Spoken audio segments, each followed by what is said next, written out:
ایک روز دو آدمی ہمارے گاؤں آئے. وہ 13-14 میل دور کے گاؤں کے رہنے والے تھے. اس وقت تک ہمارے کتے مشہور ہو گئے تھے. ان آدمیوں نے بتایا کہ ان کے گاؤں کے قریب ایک ویرانے میں کہیں سے 2 خنزیر آ گئے ہیں. اس کے قدموں کی آواز گھوڑے جیسی تو نہیں ہوتی کہ دور سے سنائی دیتی، اور یہ فوجی اپنے بچاؤ کا بندوبست کر لیتا. خنزیر کے پاؤں نرم ہوتے ہیں. فوجی کو بڑی ہلکی سی آواز آئی تو اس نے پیچھے دیکھا. خنزیر اس سے 8-10 قدم دور تھا. فوجی سنبھل نہ سکا. خنزیر اس کے ساتھ ٹکرا کر آگے نکل گیا. ان آدمیوں نے ہمیں بتایا کہ فوجی جوان اس سے ٹکرا کر کچھ دور جا پڑا. اس نے یوں محسوس کیا جیسے اس کی ایک ٹانگ جسم سے الگ ہو گئی ہو.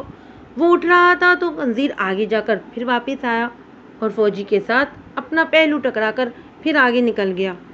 اب کے فوجی کی پیٹھ پر چوٹ لگی تھی. اس پر غشی طاری ہونے لگی. اتفاق سے 2 آدمی گھوڑوں پر سوار ذرا دور سے گزر رہے تھے.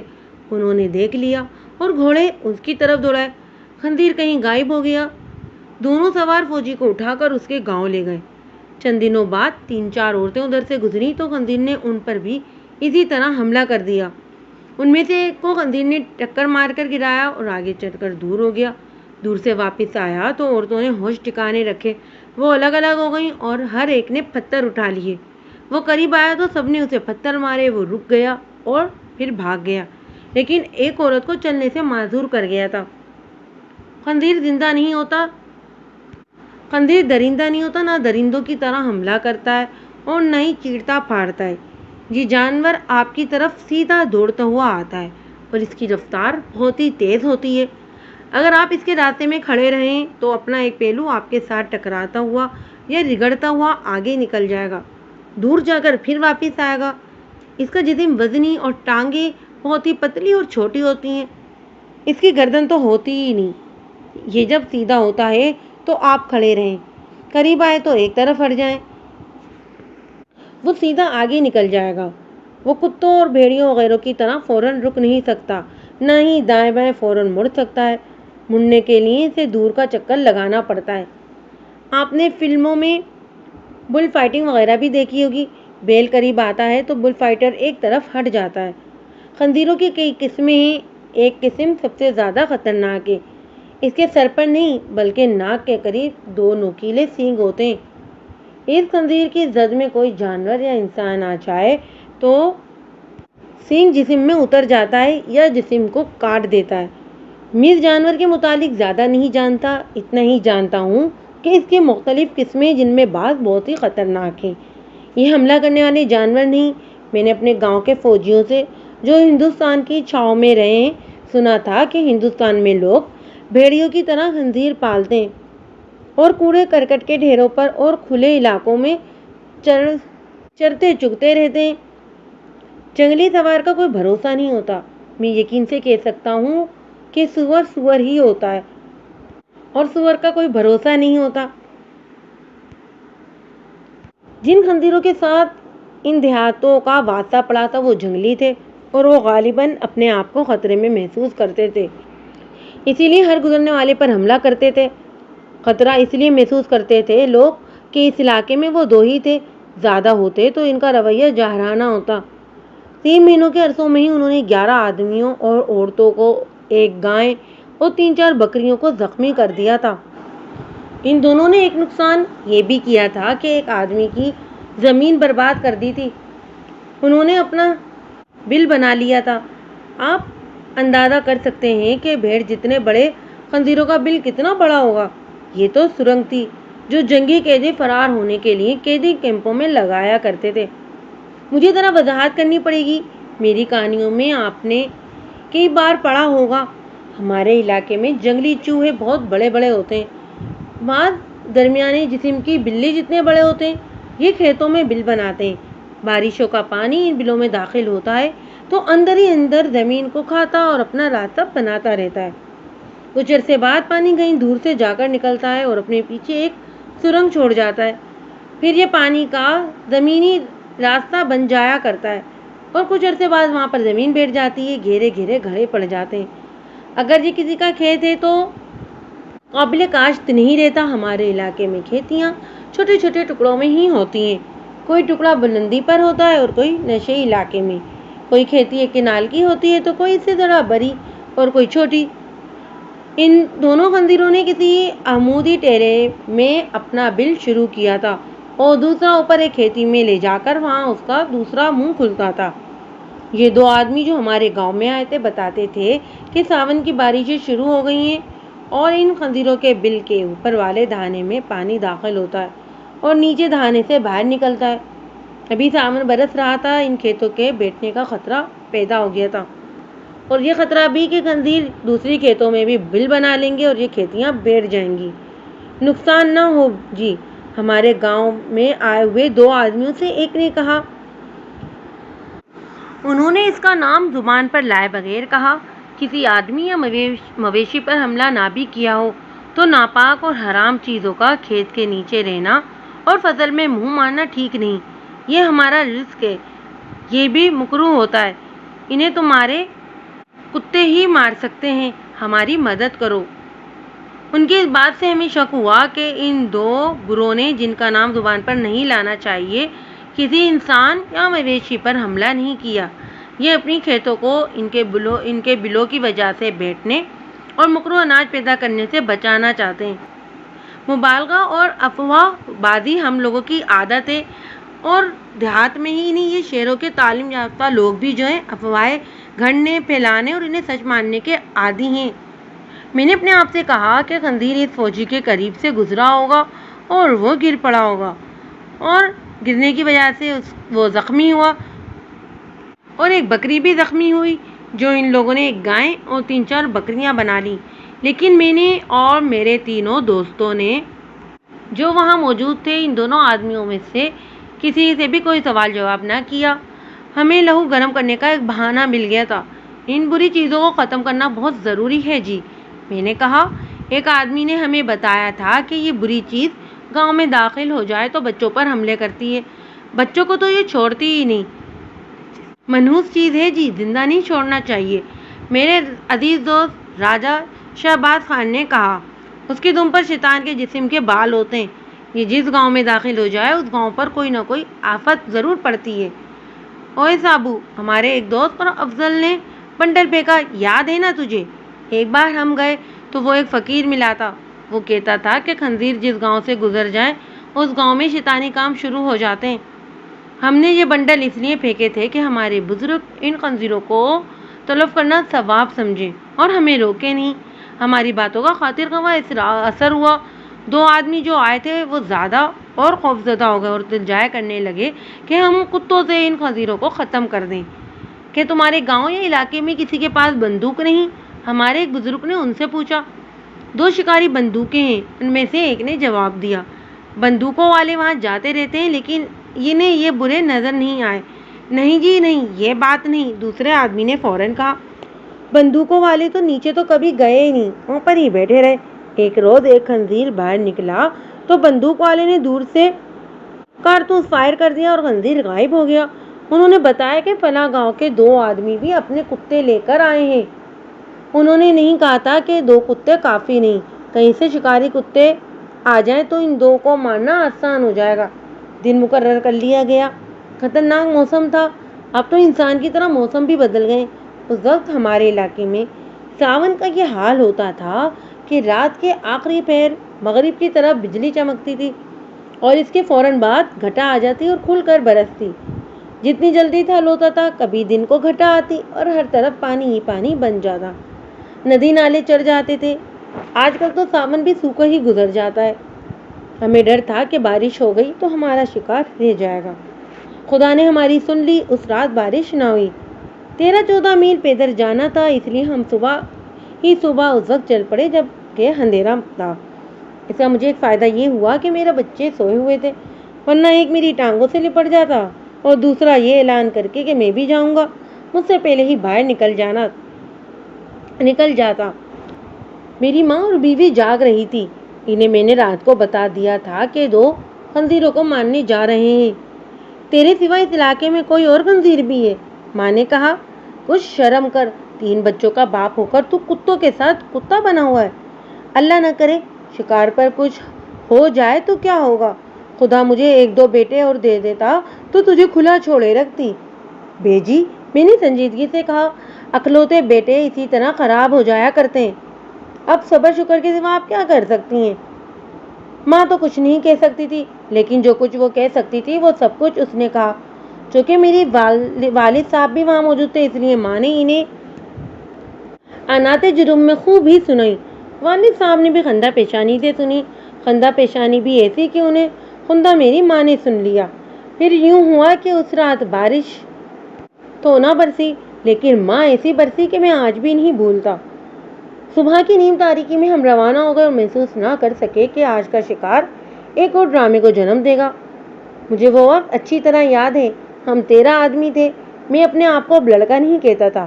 میرے ساتھ میرے بچپن اور لڑکپن کے سارے ساتھی تھے اور 5 جوان لڑکے تھے۔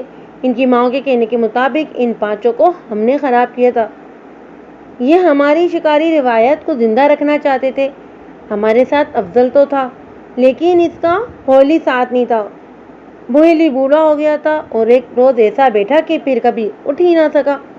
بڑے سکون سے لیٹا اور مر گیا۔ ہمارے لیے بڑی پیاری اور سنسنی خیز یادیں چھوڑ گیا تھا۔ پرانے کتوں میں تقریباً تمام ہی کتے مر چکے تھے یا بوڑھے ہو کر شکار کے لیے بیکار ہو چکے تھے۔ ہمارے 5 نوجوان ساتھیوں میں 3 اپنے تھے جن کے متعلق شک نہیں تھا کہ نہیں آئیں گے۔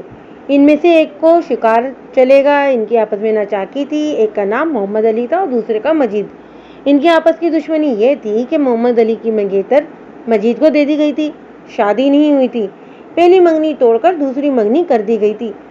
دیہات میں اب بھی یہ رواج موجود ہے کہ بچپن میں ہی منگنیاں کر دی جاتی ہیں۔ رواج تو یہی رہا ہے کہ کسی اپنے عزیز یا رشتے دار کے گھر لڑکی پیدا ہوتی ہے تو رشتے کی خواہشمند ماں بچی کی کلائی سے دھاگا باندھ آتی ہے، اس طرح لڑکی بک کر لی جاتی ہے۔ یا یوں بھی ہوتا ہے کہ بچی کے پیدا ہوئی اور چند دنوں بعد اپنے کسی رشتے دار کے ہاں لڑکا پیدا ہوا تو بچی کی ماں بچی کی کلائی سے دھاگا باندھ گئی، پھر باقاعدہ منگنی کر دی جاتی ہے۔ محمد علی کی منگنی جو ہے بچپن میں ہی ایک لڑکی کے ساتھ کر دی گئی تھی۔ آپ نے فلموں میں بھی دیکھا ہوگا اور افسانوں میں بھی پڑھا ہوگا۔ والدین نے بچپن میں ہی لڑکے کی منگنی کر دی، لیکن لڑکا لڑکی جوان ہوئے تو لڑکی کسی اور کو چاہنے لگی اور لڑکا جو ہے کسی اور کو پسند کرنے لگا اور بالکل فلمی کہانی بن گئی۔ محمد علی اور اس کی منگیتر کا سلسلہ تو ٹھیک رہا۔ وہ جب چھوٹے تھے تو اکٹھے کھیلتے رہے، مگر 9-10 سال کی عمر کو پہنچے تو انہیں اکٹھے کھیلنے سے منع کر دیا گیا۔ اس پابندی کی وجہ انہیں بتا دی گئی تھی۔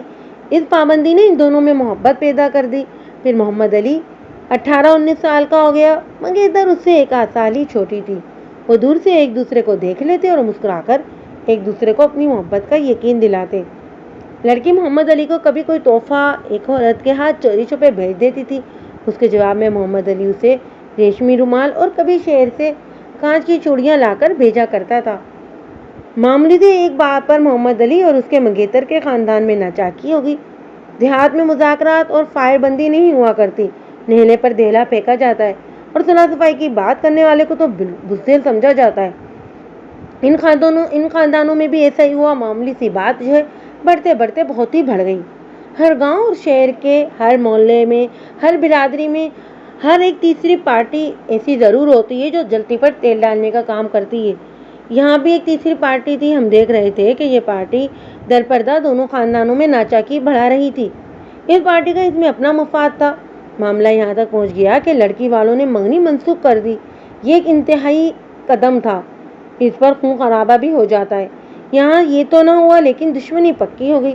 لڑکی والوں نے انگوٹھی اور کپڑے واپس کر دیے۔ 1 مہینہ ہی گزرا ہوگا کہ لڑکی کی منگنی مجید کے ساتھ کر دی گئی۔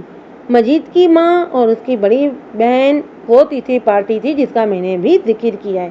یہ دونوں ہی عورتیں لالچی سی تھیں اور لڑکی والے روپے پیسے والے لوگ تھے۔ یہ تو میری ذات کے تھے۔ مجید کی ماں بہن اس لڑکی کا رشتہ مجید کے لیے چاہتی تھی۔ ایک تو لڑکی بہت ہی خوبصورت تھی، دوسرے جہیز اور زیور وغیرہ زیادہ ملنے کی بھی امید تھی۔ محمد علی اور مجید کے خاندانوں میں دشمنی پیدا ہو گئی کیونکہ محمد علی کے گھر جانے والی بہو مجید کے گھر جا رہی تھی۔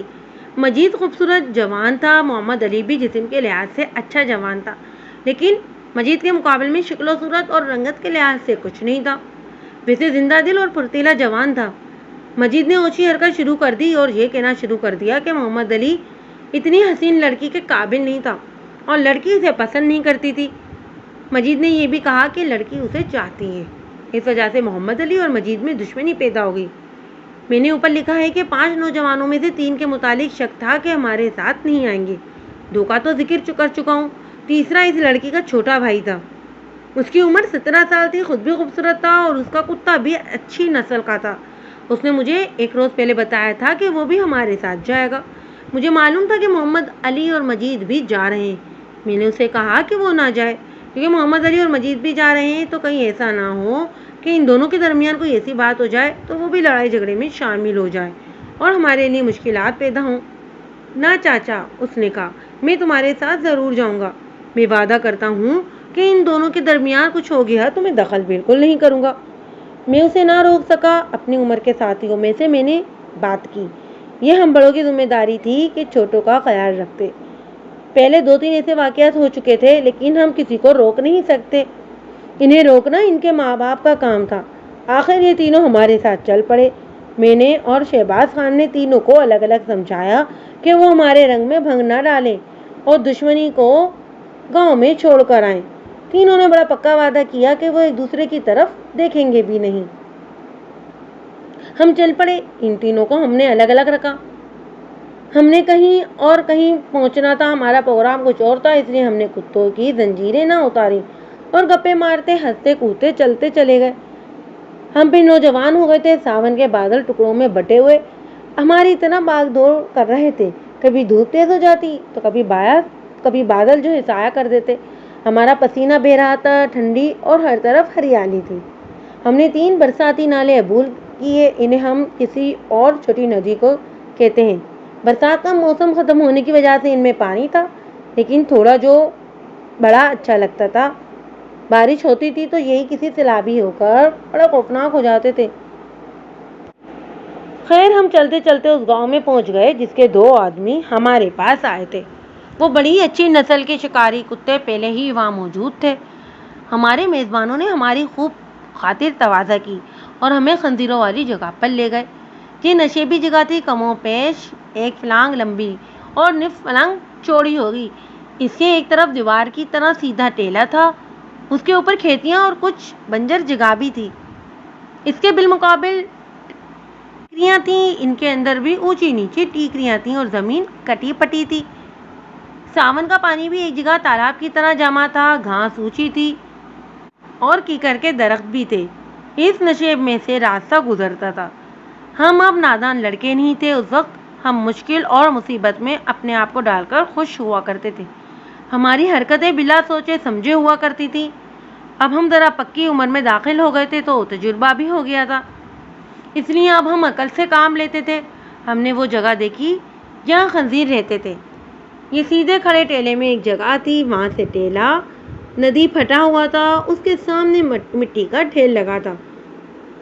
ندی کی مٹی پھٹی ہوئی جگہ میں ایک بل بنا ہوا تھا، یہ اتنا بڑا تھا کہ ایک آدمی لیٹ کر آسانی سے اس کے اندر بھی جا سکتا تھا۔ بل کے دہانے کے اندر اور باہر ایسی نشانیاں موجود تھیں جو خنزیروں کی موجودگی کا پتہ دیتی تھیں۔ جس کسی نے بھی اس دہانے کے قریب آ کے دیکھا وہ بدبو سے پیچھے ہٹایا۔ ہمیں بتایا گیا کہ اوپر ایک کھیت میں بھی ایک دہانہ ہے۔ ہم وہاں کا بھی چکر کاٹ کر اوپر آ گئے۔ ایک کھیت میں باجرے کی فصل تھی، اس میں ایک جگہ اتنا ہی دہانہ تھا جتنا ہم نیچے دیکھ کر آئے تھے۔ یہاں بھی صاف نشانیاں تھیں۔ یقین نہیں آتا تھا کہ یہ ایک سرنگ ہے اور اس کا دوسرا آگے اور نیچے سرا موجود ہے۔ 2-3 آدمیوں نے یہاں سے خنزیروں کو نکلتے اور اس کے اندر جاتے دیکھا تھا، اس لیے سب کو پتہ چلا تھا کہ یہ کیا ہے۔ خنزیروں نے اس کھیت کو نقصان پہنچایا تھا۔ خنزیروں کو مارنے کا ایک طریقہ تو یہ تھا کہ ایک طرف سے ایک کتے کو اندر بھیجا جاتا، کتا شکاری مشک پر اندر جاتا تھا اور خنزیر پر اس کے ڈر سے دوسرے دہانے سے باہر آ جاتے تو جہاں دوسرے کتے ان کے استقبال کے لیے موجود ہوتے۔ ہم نے پانی مار کے سرنگوں میں کئی بار کتے داخل کیے تھے، لیکن وہ کشادہ تھیں، یہ کشادہ نہیں تھی اور خطرہ بھی تھا کہ خنزیروں نے زمین کے نیچے کہیں اپنے لیے اور اپنے بچوں کے لیے کشادہ جگہ نہ بنا لی ہو۔ ان کے بچے بھی ہوں گے، اس جانور کے ایک بار 8 سے 12 تک بچے ہوتے ہیں، ان کے لیے بھی انہی جیسی جگہ کی ضرورت ہوتی ہے۔ وہاں خنزیر کتے سے مار نہیں کھا سکتے تھے، بلکہ کتا ان کے ہاتھوں مارا جاتا۔ ہم نے دوسرا طریقہ سوچ لیا، گاؤں والوں سے کہا کہ خشک گھاس اور سرکنڈے درختوں کی خشک ٹہنیاں اکٹھی کریں۔ ساون کی وجہ سے باہر سے خشک گھاس ملنی مشکل تھی۔ کچھ آدمی گاؤں سے بہت سا ایندھن لے آئے، اسے ہم نے نیچے جا کر خنزیروں کی سرنگ کے دھانے میں رکھا اور لاٹھیوں سے آگے دھکیلنا شروع کر دیا، پھر اسے آگ لگا دی۔ ہم نے نیچے والے دھانے میں اس لیے آگ لگائی تھی کہ دھواں اوپر کو اٹھا کرتا ہے، نیچے نہیں جایا کرتا۔ ان لوگوں نے ہم سے کہا کہ وہ ایک چادر تہہ کر کے 2 آدمی اسے ادھر سے ادھر پکڑ کر پنکھے کی طرح دھانے کے سرے ہلاتے رہے۔ ہم اوپر چلے گئے، کتے وہیں تھے۔ تھوڑی سی دیر بعد اوپر والے دانے سے سفید دھواں نکلنے لگا، جیسے چمنی میں سے نکلتا ہے۔ اور میں نے آپ کو بھی بتایا بھی ہے کہ یہ باجرے کا کھیت تھا۔ ہم نے کتے کھیت سے دور کر لیے، پتہ نہیں تھا کہ خنزیر فصل سے کس طرف نکلیں گے۔ لوگوں کو ہم نے دور ہٹا دیا تھا، ہمیں زیادہ انتظار نہ کرنا پڑا۔ 2 خنزیر بڑی تیز رفتاری سے فصل سے ہی اکٹھے نکلے۔ ہم ان سے 20-25 قدم دور تھے، انہوں نے ہمیں دیکھا اور فصل کے اندر چلے گئے۔ اب دھواں پہلے سے زیادہ ہو گیا تھا۔ وہ دونوں پھر باہر آئے، ان کے 3 چھوٹے چھوٹے بچے ان کے آگے آگے۔ کتوں نے انہیں دیکھ لیا اور گھرانے لگے۔ وہ دونوں ایک طرف بھاگ اٹھے، ہم نے کتے کھول دیے۔ وہاں فصل والے کھیت بھی تھے اور خالی جگہ بھی، آگے گھر بھی تھے۔ خنزیروں کے پیچھے ان کے 7-8 بچے نکل آئے، اپنے والدین کے پیچھے دوڑنے لگے۔ ہم نے لوگوں سے کہا کہ بچوں کو وہ لاٹھی اور کلاڑیوں سے مار ڈالیں۔ ہم کتوں کے پیچھے گئے، خنزیر آگے جا کر نیچے اتر گئے۔ وہ اپنے دولت خانے کے نیچے والے دروازے کی طرف جا رہے تھے اور کتے بن بلائے مہمانوں کی طرح ان کے پیچھے پیچھے تھے۔ ہم راستہ چھوٹا کر کے نیچے چلے گئے۔ 2 آدمی سرنگ والے دھانے میں ابھی تک چادر سے ہوا دے رہے تھے۔ خنزیر ان کی طرف گئے، وہ دونوں آدمی چادر وہیں پھینک کر جس طرح بھاگے، اسی طرح میں نے اولمپک کے عالمی مقابلوں میں کسی کو دوڑتے نہیں دیکھا تھا۔ قطرہ سر پر آ پڑے تو انسان کو پل لگ جاتے ہیں یا پھر وہ راکٹ بن جاتا ہے۔ مجھے آج بھی ان دونوں کا بھاگنا یاد آتا ہے تو میری ہنسی نکل جاتی ہے۔ خنزیروں کی ان کے ساتھ کوئی دشمنی نہیں تھی، وہ تو اپنی جان بچا رہے تھے۔ وہ اپنے دولت قدے میں گھسنے لگے تو آگ تھی اور دھواں بھی۔ انہوں نے پیچھے ہٹ گئے، پھر اندر جانے کی کوشش کی اور پھر پیچھے ہٹ آئے۔ ان میں سے ایک نے بڑی خوفناک اور مکروسی آواز نکالی۔ یہ مادہ ہوگی جس کے بچے اسے بچھڑ گئے تھے۔ معلوم نہیں وہ اپنے بچوں کو بلا رہی تھی یا ہمیں گالیاں دے رہی تھی۔ انہوں نے دیر کر دی اور کتے پہنچ گئے۔ دونوں پر 3-4 کتوں نے حملہ کر دیا، لیکن ان میں کتوں سے زیادہ طاقت تھی اور خطرے میں ان کی طاقت اور زیادہ ہو گئی تھی۔ وہ کتوں میں سے نکلا اور مختلف سمتوں کی سمت بھاگ اٹھے۔ ہمارے کتے بھی کوئی معمولی نہیں تھے، بھیڑیوں سے لڑنے والے کتے تھے۔ وہ 2 پارٹیوں میں تقسیم ہو کر ان کے پیچھے گئے۔ خنزیروں میں سے ایک نے زندگی کا آخری موقع لڑنے کی بڑی جرات کا مظاہرہ کیا۔ اس نے جب یہ دیکھا کہ بھاگ نکلنے کا امکان ختم ہو چکا ہے تو وہ رک گیا اور انتہائی رفتار میں سے کتے کی طرف دوڑا۔ اس کی ٹکر سے کتا لڑکتا ہوا اور لوٹ پوٹ ہوتا ہوا دور جا پڑا۔ اس کتے کا واویلا جگر خراش تھا، ہم نہ سمجھ سکے کہ کتے کو اس نے ٹکر ماری ہے یا سائیڈ ماری ہے۔ دوسرے نے بھی ایسے ہی کیا اور ایک کتے کو الٹا لٹا دیا، لیکن کتے زیادہ تھے۔ خنزیر پر پھر مقابلے پر اتر آئے، دور جا کر پھر واپس آتے اور ایک کتے کو اڑا دیتے۔ تیسری بار انہوں نے یہی داؤ کھیلا تو کتوں نے انہیں پہلو سے حملہ کر کے لٹا دیا۔ پہلے تو ان کی ٹانگیں توڑی، وہ اٹھے اور چلنے کے بھی قابل نہ رہے۔ کتوں کا کام اب آسان ہو گیا، انہوں نے زیادہ وقت نہ لیا اور ان کے پیٹ ہی پاڑ دیے۔ کتوں کو پکڑ لو، ایک آدمی نے بلند آواز سے کہا۔ پکڑ لو، یہ حرام چیزیں نہ کھا جائیں۔ کئی اور آدمیوں نے اس کے تائید میں کہا کہ کتوں کو حرام چیزیں نہ کھانے دینا۔ یہ لوگ کتوں کو حلالی سمجھ رہے تھے۔ ان حرام چیزوں کا خاتمہ ہو گیا۔ معلوم ہوا کہ ان کے 9 بچے تھے، انہیں لوگوں نے پتھروں اور لاٹھیوں سے مار ڈالا تھا۔ گاؤں والے ہمیں روک رہے تھے، کہتے تھے کہ ہم رات ان کے پاس گزاریں۔ ہم نے بڑی مشکل سے ان کے ساتھ دوپہر کا کھانا قبول کیا۔ ہمیں 13-14 میل پیدل کر چل کے واپس جانا تھا اور موسم بھی بگڑ رہا تھا۔ کھانا کھا کر ہم چل پڑے۔ 2-3 میل گئے ہوں گے کہ مغرب سے ساون کی گھٹا اٹھی اور دور دور تک ہمیں دنیا نظر آ رہی تھی۔ گھٹا کے نیچے گھٹا سے زمین تک سفید پردہ لٹکتا دکھائی دے رہا تھا اور یہ پردہ آگے کو بڑھتا ہی چلا آ رہا تھا۔ یہ اس طرف سے بارش آ رہی تھی جدھر سے ندی نالے یعنی کھسیاں اور کھیس آتے تھے اور سیلاب کا اندازہ تھا جو ہمارے راستے میں آ رہا تھا۔ بارش تو ہمیں اچھی لگتی تھی، نہاتے ہوئے جانا تھا۔ 9 میل گئے ہوں گے کہ بارش ہو گئی، بڑی زبردست بارش تھی۔ بدمزگی پیدا ہوئی کے ساتھ آندھی چل پڑی اور یہ طوفان بڑا ہی بن گیا۔ اس میں شدت آ گئی کہ درخت دوہرے ہو رہے تھے. ہم چلتے گئے. رفتار بہت کم ہو گئی کیونکہ پھسلن زیادہ تھی. ہمیں قصبے سے گزر آئے. اس میں طغیانی آ گئی تھی. ہم اس جگہ سے گزرے جہاں پاٹ چوڑا تھا. اگلا قدم دور تھا اور وہی خطرناک تھا. ہمیں خطرہ نظر آ رہا تھا کہ اس تک پہنچنے اس کے کنارے بھی ڈوب چکے ہوں گے. ہمیں اس کا چوڑا پاٹ دیکھنا تھا. اس میں خطرہ یہ تھا کہ اس کے کنارے دیواروں کی طرح اونچے تھے. یہ مٹی کی دیواریں تھیں اور کچھ حصہ چٹانوں کا تھا. ان کے درمیان پاٹ بہت تنگ اور اس وجہ سے وہاں پانی بھی گہرا تھا اور اس کا زور بہت زیادہ تھا. اس تک پہنچے تو ہمارا آدھا راستہ طے ہو چکا تھا.